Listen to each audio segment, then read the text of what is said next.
ரவி, இன்னைக்கு என்ன ரெடி பண்ணிட்டு இருக்கீங்க? இன்னைக்கு வந்து இது குளியல் பொடியாகவும் யூஸ் பண்ணிக்கலாம், ஃபேஸ் பேக்காகவும் யூஸ் பண்ணிக்கலாம். இதில் ரோஜா இதழ், ஆவாரம்பூ, கஸ்தூரி மஞ்சள், பூலாங்கிழங்கு, கோரக்கிழங்கு இதெல்லாம் யூஸ் பண்ணியிருக்கோம். இதெல்லாம் ஃபேஸுக்கு நல்ல சைனிங் கொடுக்கக்கூடியது. ஃபேஸில் உள்ள ஆயில் கண்டென்ட் கொஞ்சம் ரிமூவ் பண்ணிவிட்டு நல்ல பளிச்சுன்னு ஆகக்கூடியது. அப்புறம் இது பார்த்திங்கன்னா வேப்பிலை, குப்பைமேனி, துளசி இதெல்லாம் சேர்த்துருக்கோம். குப்பைமேனி வந்து நார்மலாகவே மேனி துளங்க குப்பைமேனின்னு சொல்லுவாங்க.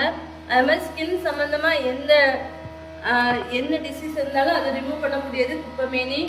அப்புறம் இதில் வந்து பூந்தி கொட்டை, கடலைப்பருப்பு, பாசிப்பருப்பு இதெல்லாம் ஃபேஸ் நல்லா பளிச்சுன்னு ஆறதுக்கு உள்ள பொருட்கள் இதெல்லாம் சேர்த்துருக்கோம். இது நம்ம மில்ல திரிக்கிறதுக்கு ரெடி பண்ணி வச்சுருக்கோம்.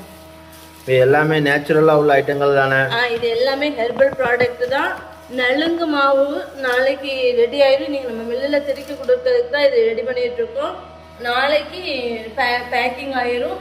வேணுங்கிறவங்க ஸ்க்ரீனில் தெரியிற நம்பரை காண்டாக்ட் பண்ணி வாங்கிக்கலாம். பக்கத்தில் இருந்தீங்கன்னா நம்ம கடையிலேயே வந்து வாங்கிக்கலாம். வெட்டிவேர் வந்து நல்ல ஸ்மெல் தரக்கூடியது. அந்த பவுடருக்கு நல்ல ஸ்மெல் தரக்கூடியது வெட்டிவேர். நலுங்கு மாவு அப்படிதானே? ஆமாம், நலுங்கு மாவுக்கான ப்ராடக்ட் தான் இது.